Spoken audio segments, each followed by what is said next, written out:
El primer día de la fiesta de los panes sin levadura, cuando se sacrificaba el cordero de la Pascua, sus discípulos le dijeron: ¿dónde quieres que vayamos y hagamos los preparativos para que comas la Pascua? Y envió a 2 de sus discípulos y les dijo: id a la ciudad y allí os saldrá al encuentro un hombre que lleva un cántaro de agua, seguidle. Y donde él entre, decid al dueño de la casa: el maestro dice, ¿dónde está mi habitación en la que pueda comer la Pascua con mis discípulos?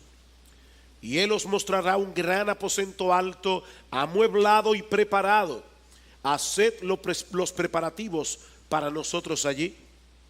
Salieron pues los discípulos y llegaron a la ciudad y encontraron todo tal como él les había dicho y prepararon la Pascua. Al atardecer llegó él con los 12 y estando sentados a la mesa comiendo, Jesús dijo: en verdad os digo que uno de vosotros me entregará, el que come conmigo. Ellos comenzaron a entristecerse y a decirle uno por uno: ¿acaso soy yo? Y él les dijo: es uno de los 12 el que moja conmigo en el plato. Porque el Hijo del Hombre se va tal y como está escrito de él, pero ay de aquel hombre por quien el Hijo del Hombre es entregado. Mejor le fuera a ese hombre no haber nacido. Y mientras comían, tomó pan y habiéndolo bendecido lo partió y se lo dio a ellos y dijo: tomad, esto es mi cuerpo. Y tomando una copa después de dar gracias, se la dio a ellos y todos bebieron de ella. Y él les dijo: esto es mi sangre del nuevo pacto, que es derramada por muchos. En verdad os digo, ya no beberé más del fruto de la vid hasta aquel día cuando lo beba nuevo en el reino de Dios. Desde hace ya varios meses hemos venido estudiando el Evangelio de Marcos versículo a versículo, y actualmente nos encontramos en la última semana del ministerio terrenal de nuestro Señor Jesucristo, y más particularmente en el día jueves de esa semana, es decir, el 14 de Nisan en el calendario judío. Ese era el día en que el pueblo de Israel celebraba la Pascua, una fiesta anual que conmemoraba la forma como Dios los libró de la esclavitud de Egipto unos 1500 años atrás. Dios envió a Moisés para que ordenara a Faraón que dejara ir libre a su pueblo, pero como todos sabemos, Faraón se negó a hacerlo. Así que Dios envió 10 plagas sobre la nación, la última de las cuales fue la más terrible de todas, la muerte de los primogénitos. La Biblia dice en Romanos capítulo 6, versículo 23, que la paga del pecado es la muerte. Nos espanta una plaga como esta, pero lo cierto es, mis hermanos y amigos, que todos merecemos morir por causa de nuestros pecados. Porque Dios es perfectamente santo, Dios es perfectamente justo, pero al mismo tiempo es bueno y amoroso. Y en su bondad y en su misericordia, en ese momento de juicio, Dios le proveyó a la nación una puerta de escape, un refugio. Dios les ordenó sacrificar un cordero y pintar con su sangre los dinteles de las puertas como señal de que habían creído en ese medio de salvación que Él había provisto. De manera, mis hermanos y amigos, los que aceptaban por fe ese refugio provisto por Dios, verían la muerte pasar por encima de sus casas. Es por eso que esta fiesta se llama la Pascua, que es la traducción de una palabra hebrea que significa pasar de largo, significa pasar por encima. De hecho, en inglés es Passover, que significa exactamente eso mismo. La ira de Dios pasó de largo sobre todas las casas que se refugiaron por fe en ese cordero inocente que fue sacrificado en lugar de los culpables. A partir de ese momento, y por más de 1500 años, los israelitas estuvieron celebrando esta fiesta hasta ese jueves 14 de Nisan, en que nuestro Señor Jesucristo se reunió con sus discípulos para comer con ellos la cena pascual al final de ese día jueves, que según la forma de contabilizar que tenían los judíos ya era viernes 15 de Nisan, porque los judíos contabilizaban los días de caída de sol a caída de sol. Pero esa noche el Señor hizo ver a sus discípulos lo que yo quiero hacerles ver en esta mañana.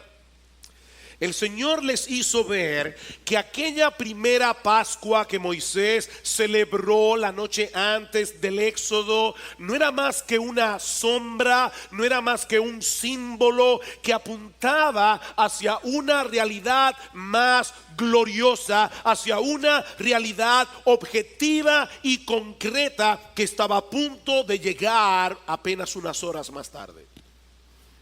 Podemos dividir este pasaje en tres partes. En primer lugar, veremos los detalles de la preparación en los versículos 12 al 16. Luego el anuncio del traidor en los versículos 17 al 21. Y luego la introducción de una nueva Pascua en los versículos 22 al 25. Así que veamos en primer lugar los detalles de la preparación. Versículo 12 una vez más. El primer día de la fiesta de los panes sin levadura, cuando se sacrificaba el cordero de la Pascua. Noten ese detalle editorial que Marcos incluye en su narración. Llegó ese día en que se sacrificaba el cordero de la Pascua. Sus discípulos le dijeron: ¿dónde quieres que vayamos y hagamos los preparativos para que comas la Pascua? Por más de 3 años Jesús y sus discípulos habían estado predicando el evangelio por toda Judea y por toda Galilea sin una residencia fija. Y miles de peregrinos habían llegado a la ciudad de Jerusalén por causa de la fiesta. La pregunta es: ¿dónde encontrarían ellos un lugar seguro en el cual pudieran comer todos juntos, Jesús y sus discípulos, la cena pascual? Porque recuerden, hermanos, hace unos domingos veíamos que los líderes religiosos de Israel ya le habían puesto precio a la cabeza de Jesús. Dice en Juan capítulo 12 versículo 57 que los principales sacerdotes y los fariseos habían dado órdenes de que si alguien sabía dónde estaba Jesús, diera aviso para que le prendieran. Así que la ciudad de Jerusalén estaba repleta de gente. La persona de Jesús se encontraba en ese momento entre los más buscados de Israel. ¿Cómo iban a poder reunirse esa noche 13 hombres sin provocar un incidente que pudiera poner en riesgo la integridad física de Jesús? Sobre todo porque había algo que los discípulos no sabían, pero Jesús sí sabía. Ya Judas había hablado con los principales sacerdotes. Esa es la preocupación que parece estar en la mente de los discípulos cuando le preguntan al Señor: ¿qué vamos a hacer? Llegó el día de la Pascua. ¿Dónde encontraremos un lugar en la ciudad de Jerusalén en la cual podamos comer esa Pascua contigo? Ah, mis hermanos, pero Jesús está en control. Jesús está en control. Él no tenía todo preparado. Dice en el versículo 13: y envió a 2 de sus discípulos. Y por Lucas capítulo 22 versículo 8 sabemos que esos 2 discípulos eran Pedro y Juan. Dice: envió a 2 de sus discípulos sin que Judas lo supiera. Y les dijo: id a la ciudad y allí os saldrá al encuentro un hombre que lleva un cántaro de agua. Seguidle. Y donde él entre, decid al dueño de la casa: el maestro dice: ¿dónde está mi habitación en la que pueda comer la Pascua con mis discípulos? Hay 2 cosas que debemos resaltar en este pasaje. La primera es que en aquellos días las mujeres solían llevar el agua en cántaros mientras que los hombres cargaban el agua en pieles. Así que era muy extraño encontrarse con un hombre cargando un cántaro de agua. Por eso es que el Señor le dice: vayan a Jerusalén. Ellos están en Betania, 3 kilómetros al sur. Vayan a Jerusalén y ustedes se van a encontrar en la calle con un hombre cargando un cántaro de agua. No iban a haber muchos hombres haciendo eso. Ahora, lo segundo que quiero resaltar aquí, mis hermanos, es que no había manera de que Jesús pudiera saber de antemano que al entrar en la ciudad de Jerusalén, Pedro y Juan iban a toparse con ese hombre. De más está decir que es un hecho incontrovertible que en aquellos días no habían celulares. Mis hermanos, no había forma de que Jesús pudiera tener ese tipo de información a menos que poseyera un conocimiento sobrenatural y tuviera control de todas las cosas. Y eso es lo que parece que Marcos está resaltando aquí, porque las cosas que iban a suceder a partir de ese momento no tomaron a Jesús por sorpresa. Él siempre estuvo en pleno control de cada uno de los detalles que desembocaron en la cruz. Mis hermanos, nada sucedió por accidente. Vean el versículo 15. Él os mostrará un gran aposento alto, amueblado y preparado. Haced los preparativos para nosotros allí. Salieron pues los discípulos y llegaron a la ciudad y encontraron todo tal como él les había dicho. Y prepararon la Pascua. Todo sucedió exactamente como Jesús lo había descrito. Esa habitación, el aposento alto, estaba contemplada en el decreto soberano de Dios. Pero lo más importante es que aún la actuación de Judas, el traidor, estaba contemplada en ese decreto. Y eso nos lleva a nuestro segundo encabezado, el anuncio de la traición. El anuncio de la traición. En el año 1906, un médico y filósofo alemán llamado Albert Schweitzer publicó una de sus obras más famosas titulada En búsqueda del Jesús histórico. Y Schweitzer decía en esa obra básicamente que Jesús, el pobre, se había equivocado al pensar que él era el Mesías que Dios había enviado a la nación de Israel al final de los tiempos. Pero lamentablemente, según él, las cosas se salieron de control y en vez de ocupar un trono, Jesús terminó clavado en una cruz. Pero mis hermanos, esa perspectiva de la vida de Cristo, que de paso sigue siendo muy popular en los círculos liberales en el día de hoy, no pasa la prueba de una lectura honesta y desprejuiciada de los evangelios. Si hay algo que nosotros vemos, sobre todo en los últimos capítulos de Marcos, es que Jesús sabía desde el principio que él se dirigía hacia la cruz. Y así se lo hizo saber a sus discípulos una y otra vez.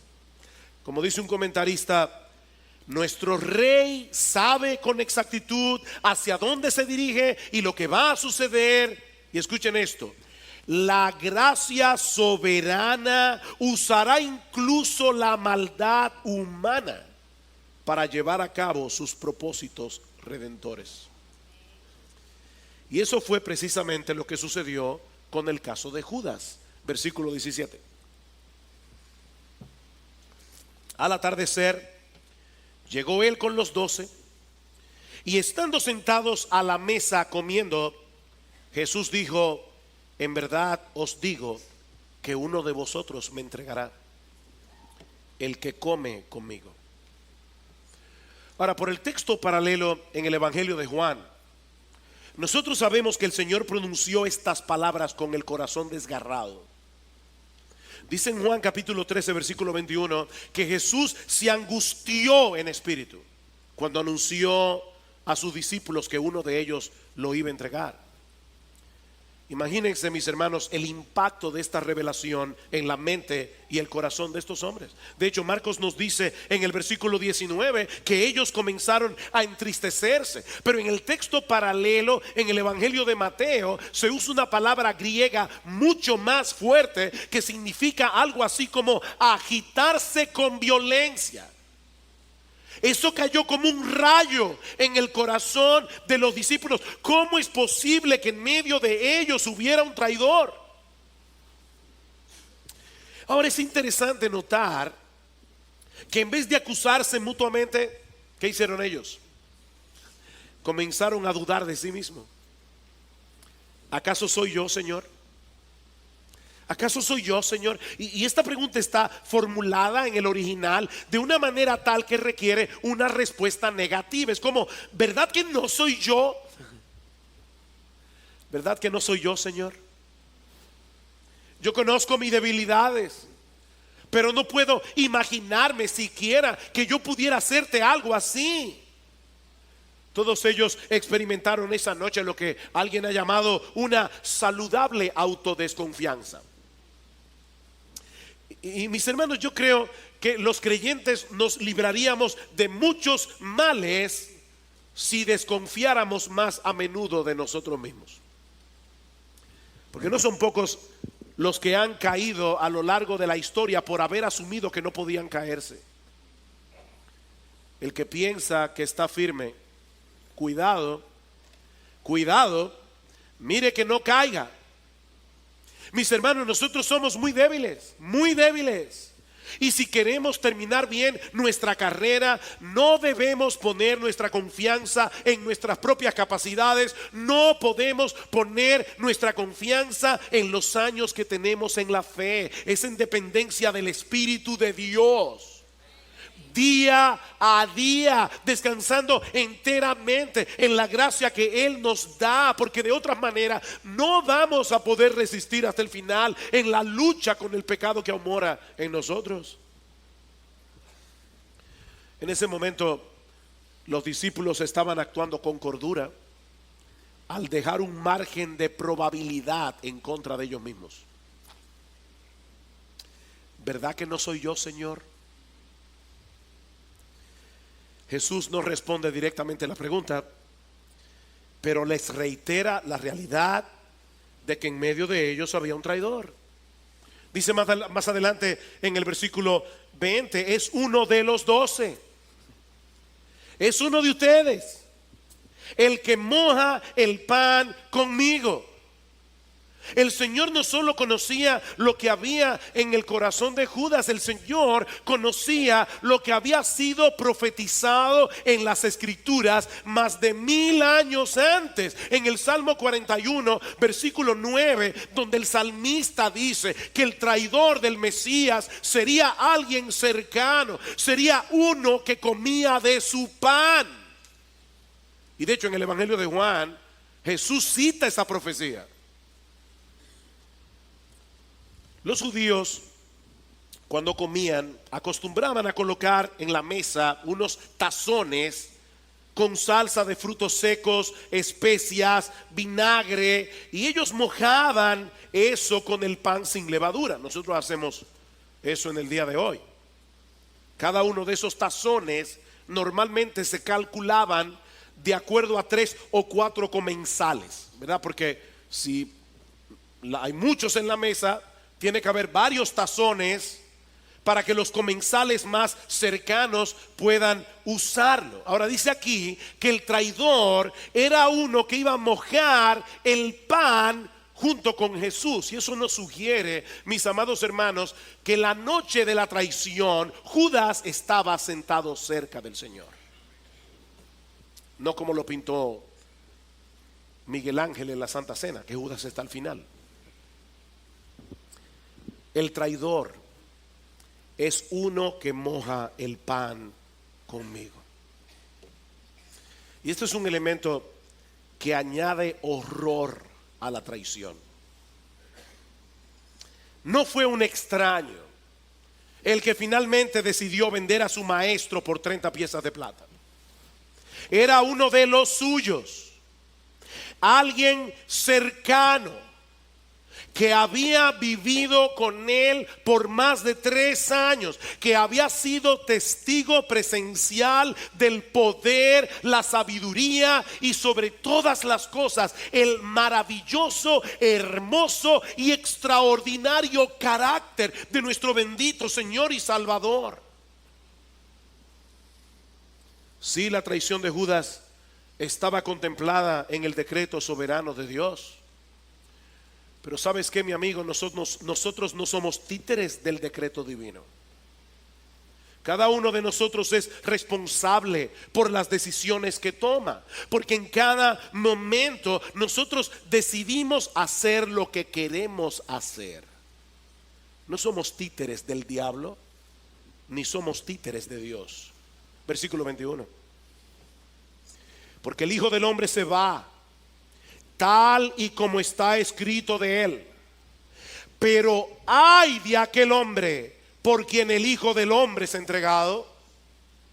Mejor le fuera a ese hombre no haber nacido. Este es uno de esos textos de las Escrituras en los que podríamos detenernos varias semanas sin agotar su contenido. Jesús tenía que morir y tenía que ser durante la Pascua. Recuerden lo que vimos hace unos domingos atrás cuando estudiamos los versículos 1 y 2 del capítulo 14. Recuerdan, los líderes religiosos de Israel habían tomado la decisión de arrestar a Jesús y llevarlo a la muerte después de la fiesta de la Pascua. ¿Recuerdan? Ellos decían, no durante la Pascua. Esto puede levantar un tumulto en el pueblo. Nosotros no sabemos cómo va a reaccionar la multitud cuando vean al que dice ser su Mesías siendo arrestado precisamente en una fiesta como la Pascua, que levantaba y ponía a flor de piel el nacionalismo judío. No durante la Pascua, pero mis hermanos, ningún hombre puede frustrar los planes de Dios, y estaba escrito que el Mesías sería sacrificado durante la Pascua, porque Él es el Cordero de Dios que quita el pecado del mundo. No podía ser en otro momento. Y saben, mis hermanos, qué fue lo que precipitó la actuación de los sacerdotes y los escribas. ¿Por qué tuvieron que hacer precipitadamente un plan B? Por la traición de Judas, precisamente. Por la traición de Judas. Dice en el Evangelio de Juan que cuando estaban sentados a la mesa comiendo la cena pascual, Jesús le dio a Judas el pan mojado y le dijo directamente: lo que vas a hacer, hazlo pronto. Judas sale del aposento alto y avisa a los sacerdotes que el momento había llegado. De manera que es la traición de Judas lo que pone en movimiento esta trama perversa y diabólica para acabar con Jesús. Él estaba cumpliendo sin saberlo el decreto soberano de Dios con respecto a la muerte de su hijo. Pero al hacerlo, él estaba actuando voluntariamente. Voluntariamente. Bajo su completa y total responsabilidad. Judas esa noche hizo lo que él quiso. ¿Saben por qué? Porque él no amaba a Jesús. 3 años cerca, pero no amaba a Jesús. Jesús era para Judas simplemente un medio para lograr otro fin. Y cuando Judas se dio cuenta que Jesús estaba hablando demasiado de su muerte, seguramente pensó: a mí no me conviene seguir a un Mesías fracasado. Él fue responsable. De ahí las palabras de Jesús en el versículo 21: ay de aquel hombre por quien el Hijo del Hombre es entregado. Mejor le fuera a ese hombre no haber nacido. Mis hermanos, Jesús nos está enseñando aquí de la forma más clara posible que todo hombre es responsable de sus acciones. Pero al mismo tiempo nos está enseñando que la muerte no es el fin de la existencia humana. La muerte no es el fin. Si de la nada venimos y a la nada vamos, entonces la traición de Judas no tendría ninguna consecuencia. Su muerte lo llevaría de vuelta a la nada inexistente de la que había venido antes de nacer. Pero Jesús está diciendo aquí que hubiera sido preferible para él no haber nacido nunca que tener que enfrentar las consecuencias eternas de su pecado. Mi amigo, la Biblia nos enseña claramente que está establecido para los hombres que mueran una sola vez. Hebreos 9:27. No hay reencarnación. Está establecido para los hombres que mueran una sola vez. Y después de esto, no una luz en un túnel. Después de esto, el juicio. Somos responsables de nuestra existencia. Estar vivo es una responsabilidad. ¿Saben por qué? Porque la vida termina en un tribunal. La vida termina en un tribunal. Cuando cada uno de nosotros comparezca ante la presencia de Dios para dar cuentas de nosotros mismos. De hecho, miren, si no va a haber un juicio al final de esta vida es una broma muy pesada. Una broma muy pesada. Pero es aquí precisamente donde entra en juego el significado de aquella primera Pascua que los judíos celebraron en Egipto la noche antes de su liberación. Dios, en su inmensa bondad, había provisto una salida de escape para poder perdonar nuestros pecados y al mismo tiempo mantener intacta su justicia. Y eso nos lleva a nuestro tercer y último encabezado: la introducción de una nueva Pascua. La introducción de una nueva Pascua. Cuando los judíos celebraban la Pascua, ellos tenían que seguir algo así como una especie de guión. Había un guión que ellos debían seguir paso por paso. Había una serie de cosas que ellos debían hacer. Había una serie de palabras que ellos debían pronunciar. Se colocaban en la mesa 4 copas de vino y doblemente diluidas en agua, que debían tomarse durante la cena en ciertos momentos específicos, mientras el padre de familia bendecía los elementos, el pan, la hierba, el vino, el cordero, y explicaba el simbolismo de cada una de esas cosas. Por ejemplo, el padre levantaba el pan y decía: este es el pan de nuestra aflicción, el que nuestros padres comieron en el desierto. Y así sucesivamente. Ahora, mis hermanos, imagínense la sorpresa de los discípulos cuando de repente Jesús se aparta del guión que los judíos habían seguido por cientos de años en una sociedad estrictamente marcada por sus tradiciones, y cambia por completo el significado de los elementos. Versículo 22. Y mientras comían, tomó pan y habiéndolo bendecido, lo partió, se lo dio a ellos y dijo: tomad, esto es mi cuerpo. En el Evangelio de Mateo dice: tomad, comed, esto es mi cuerpo. En otras palabras, este es el pan de mi aflicción, el pan que representa mi cuerpo, que será partido dentro de unas horas en la cruz del Calvario. Toman y coman de este pan, Pero de ahora en adelante, cada vez que lo hagan, no lo harán en memoria del éxodo, lo harán en memoria de mí, como dice el texto de Lucas 22, versículo 9, 19. ¿Ustedes se imaginan eso, mis hermanos? ¿Qué pensaba Jesús de sí mismo?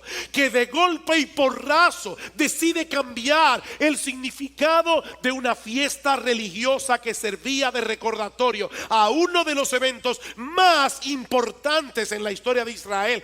¿Qué era lo que Jesús pensaba de sí? Este es el pan de mi aflicción, cómanlo en memoria de mí. Pero el asunto no termina ahí.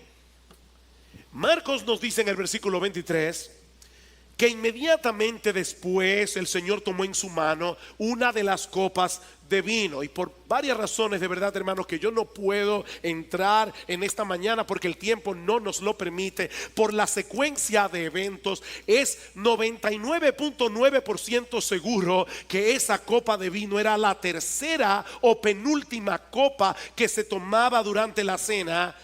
Y dijo a sus discípulos, y luego van a ver por qué señalo eso, y digo a sus discípulos: esto es mi sangre del nuevo pacto, que es derramada por muchos. En los días del Antiguo Testamento, los pactos eran ratificados literalmente con sangre. Dos personas entraban en pacto, la una con la otra, partiendo un animal en dos y pasando por en medio de las dos mitades. Yo sé, niños, que eso suena grosero, pero esto es básicamente una especie de juramento autocondenatorio si uno de los dos dejaba de cumplir su parte en el pacto. Era como decir: así me parta Dios si yo no cumplo lo que estoy prometiendo en este acuerdo pactado. De manera que lo que Jesús está diciendo a sus discípulos esa noche, al levantar la copa, es que Él había venido a introducir un nuevo pacto por medio del cual los hombres habrían de relacionarse con Dios. Un nuevo pacto que sería ratificado unilateralmente a través del derramamiento de su propia sangre. Esta es la sangre del nuevo pacto, que por ustedes es derramada, y dice Mateo, para perdón de los pecados. Oh, mis hermanos, fue el cuerpo de Jesús el que fue partido en dos en la cruz del Calvario. Y como resultado de ese sacrificio de sí mismo, entró en vigencia un nuevo pacto entre nosotros y Dios. Ahora hay una nueva forma de relacionarnos con Él. En otras palabras, lo que Jesús está diciendo a sus discípulos esa noche es que no existe otra manera de tener una relación genuina con el Dios vivo y verdadero si no es refugiándonos en Cristo por la fe, como el sacrificio sustitutivo provisto por Dios mismo para el perdón de nuestros pecados. No hay otra manera. Así como los israelitas comieron el cordero pascual la noche antes de su liberación de la esclavitud en Egipto, esta última Pascua se llevó a cabo la noche antes de que Dios proveyera un medio de salvación y liberación por medio del sacrificio de su Hijo. De hecho, noten algo extremadamente importante en la celebración de esta cena pascual que Jesús comió con sus discípulos esa noche. Cuando leemos los relatos de los 4 evangelios, vemos que Jesús bendijo el pan, Jesús bendijo la copa, pero ninguno de los evangelistas menciona el plato principal. Mis hermanos, déjenme hacerles una pregunta. ¿Cuál era la parte más importante en la celebración de la Pascua? El momento en que los israelitas se comían el cordero. El cordero inocente, el sustituto que había sido sacrificado para que la ira de Dios pasara de largo. Pero sorprendentemente, ninguno de los evangelistas menciona que esa noche hubiera un cordero en la cena. Me encantó esto. Dice alguien: no había cordero en la mesa, porque el Cordero de Dios estaba sentado a la mesa. Jesús fue el plato principal esa noche. Jesús era el plato principal, porque Él es, mis amados hermanos, el Cordero de Dios que quita los pecados del mundo.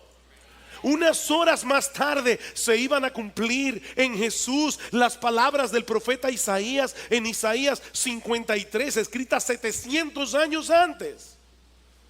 Ciertamente llevó Él nuestras enfermedades, Él sufrió nuestros dolores, y nosotros le tuvimos por azotado, por herido de Dios y abatido. Los judíos al pie de la cruz decían: tú no confiabas en Dios, mira lo que ese Dios te ha hecho. Mas Él herido fue por nuestras rebeliones, Él fue molido por nuestros pecados. El castigo de nuestra paz fue sobre Él. El castigo que procuraba nuestra paz fue sobre Él, y por su llaga fuimos nosotros curados. Todos nosotros nos descarriamos como ovejas, cada cual se apartó por su camino, mas Jehová cargó en Él el pecado de todos nosotros. Angustiado Él y afligido, no abrió su boca. Pilato le decía: ¿es que no te vas a defender? Como cordero fue llevado al matadero, y como oveja delante de sus trasquiladores, enmudeció y no abrió su boca. Mis hermanos, cuando Jesús dijo a sus discípulos esa noche: toman y coman de este pan y beban esta copa, porque esto es mi cuerpo, esto es mi sangre, Él no estaba tratando de decirles que acababa de hacer un milagro de transubstanciación, a través del cual ese pedazo de pan de repente se había convertido en su carne y el vino en su sangre. No, mis hermanos. Cuando Jesús instituyó la Santa Cena, su cuerpo estaba ahí presente. ¿Tenía dos cuerpos Él en ese momento? No, Él estaba tratando de mostrarles que a partir de ese momento los verdaderos creyentes habrían de celebrar la cena con un significado completamente distinto. Ya no es en memoria del éxodo, es en memoria de mí. Y eso es lo que Pablo nos enseña en 1 Corintios capítulo 11 versículo 23. Él dice: yo les estoy entregando lo que yo recibí del Señor, que la noche que Él fue entregado tomó pan, lo partió y le dijo a sus discípulos: toman, coman en memoria de mí. Y luego repartió la copa y les dijo: toman, beban en memoria de mí. Comemos el pan, bebemos de la copa para recordar que Cristo, nuestra Pascua, ya fue sacrificado por nosotros, como dice Pablo en 1 Corintios 5:7. Oh, mis hermanos, ya no tenemos deudas pendientes con la justicia de Dios, porque la ira que merecían nuestros pecados pasó por encima de nosotros para caer sobre Jesús en el momento de la cruz, cuando gritó: Dios mío, ¿por qué me has desamparado? Jesús quería que tú y yo supiéramos que Él fue desamparado en esa cruz por su Padre, para que tú o yo nunca experimentemos semejante desamparo. Él es nuestra Pascua. Pero hay otro aspecto importante, en que la cena pascual celebrada por Cristo esa noche se apartó del guión. La Pascua era una fiesta religiosa, pero al mismo tiempo era una conmemoración eminentemente familiar. Los judíos se movilizaban cada año para comer la Pascua con su familia. Es algo similar a lo que ocurre en el día de hoy con el Día de Acción de Gracias en Estados Unidos, o la Nochebuena en países como los nuestros, la noche antes de la Navidad. Es una comida eminentemente familiar. Pero ¿qué vemos aquí en Marcos 14? Vemos a Jesús apartándose de su propia familia para celebrar esta Pascua con sus discípulos, que también tenían sus propias familias. Mis hermanos, ¿qué es lo que está pasando aquí? que Jesús está creando en torno a él una nueva familia. Jesús está creando la familia de la fe. Es por eso que la Santa Cena no se debe tomar de manera individual, desconectado de una iglesia local. Tú no puedes decidir en tu casa: voy a llamar a mi vecino que es cristiano y vamos a celebrar la Santa Cena. No, esto es una ceremonia eclesiástica. Esta es una comida que nosotros debemos celebrar en familia, junto a ese grupo de hermanos y hermanas a quienes nos une un vínculo espiritual que ni la muerte puede destruir.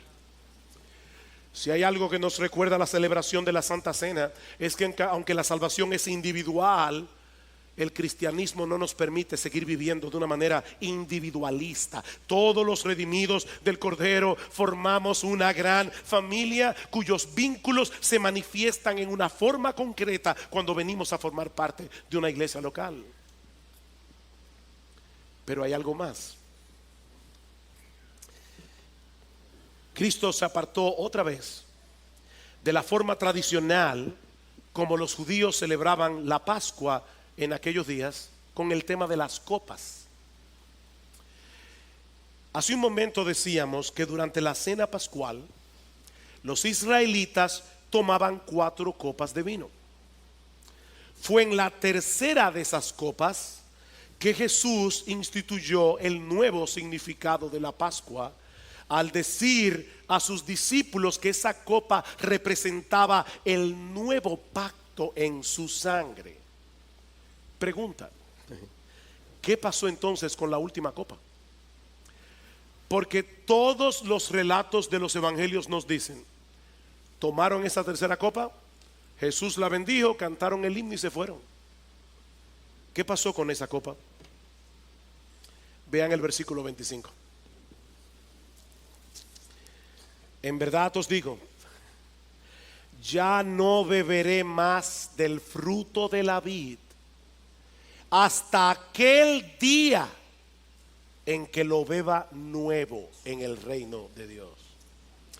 El Evangelio de Mateo añade un detalle, dice: os digo que desde ahora no beberé más de este fruto de la vid hasta aquel día cuando lo beba nuevo con vosotros en el reino de mi Padre.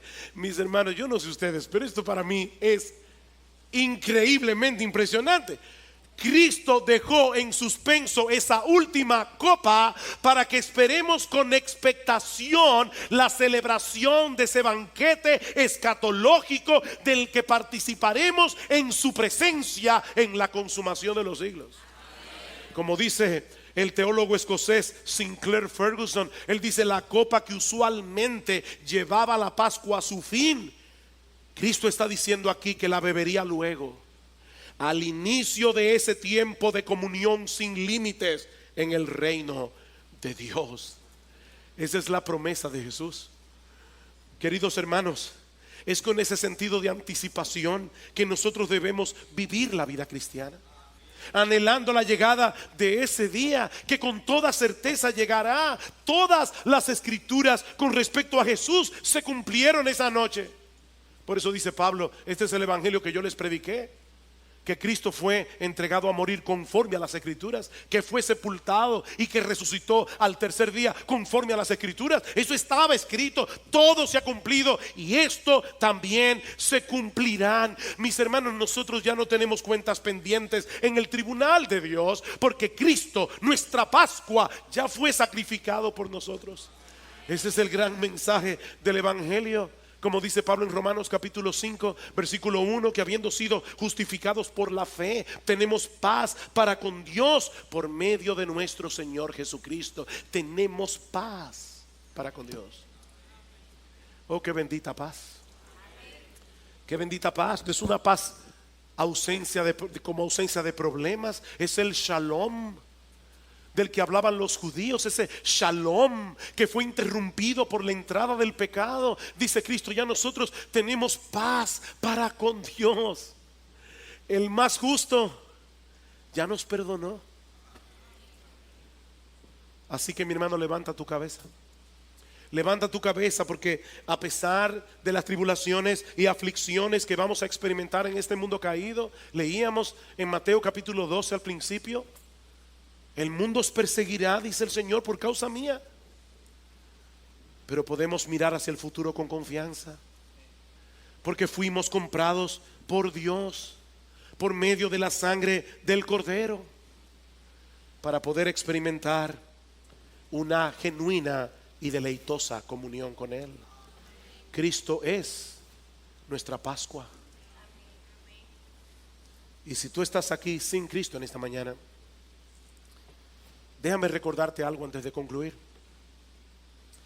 Cuando Dios instituyó la primera Pascua en los días del Éxodo, no bastaba con sacrificar el cordero, pintar con su sangre los dinteles de la puerta. No, había que comerse el cordero. Hay que comerse el cordero. Mi amigo, la comida no te beneficia en nada a menos que te la comas.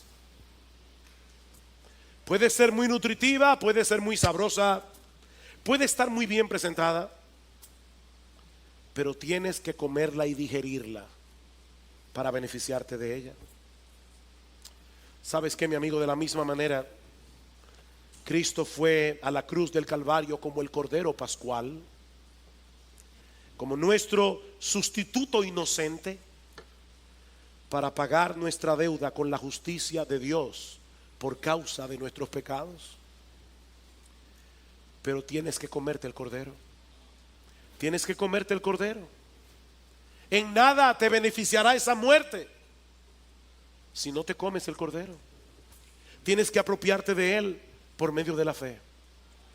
Mi amigo, aquí no estamos hablando de llevar a cabo un ritual religioso. Aquí no estamos hablando de comerse una hostia. Aquí estamos hablando de tener una relación íntima y personal con nuestro bendito, glorioso, exaltado, maravilloso, extraordinario, hermoso Señor y Salvador Jesucristo. Es una relación personal, confiando únicamente en Él para el perdón de tus pecados. Yo soy el pan de vida, dice el Señor. Y otra vez uno se pregunta, ¿qué pensaba Jesús de sí mismo? ¿Quién puede decir yo soy el pan de vida? El que viene a mí no tendrá hambre. El que cree en mí nunca tendrá sed. ¿Ven el punto? Comerse a Cristo es lo mismo que venir a Cristo, es lo mismo que creer en Cristo. Yo soy el pan de vida. Cómeme a mí. No es participar de un rito, no es participar de una ceremonia lo que tú necesitas para ser salvo. Es confiar en Cristo y solo en Él, como el bendito Cordero inocente que fue sacrificado en nuestro lugar en la cruz del Calvario, y cuya sangre nos limpia de todo pecado. Confía enteramente en Él, confía en Él, y recibirás en esta misma hora, gratuitamente, por gracia, el perdón de todos tus pecados, el don de la vida eterna, únicamente por medio de la fe. Entonces, y solo entonces, podrás vivir con la esperanza, la bendita esperanza de participar en aquel día, en ese banquete, en la presencia del Señor, deleitándote en Él por los siglos de los siglos. Me llama la atención que una de las figuras que más usa Cristo para referirse al cielo es una cena. ¿Se han dado cuenta de eso? El reino de Dios es como un banquete. Oh, mi amigo, tú estás invitado. Estás invitado. Pero tienes que comerte primero el cordero. Ven a Cristo, mi amigo, y ven ahora. Ven ahora.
porque Él ha prometido que de ninguna manera echará fuera a ningún pecador que venga a Él en arrepentimiento y fe.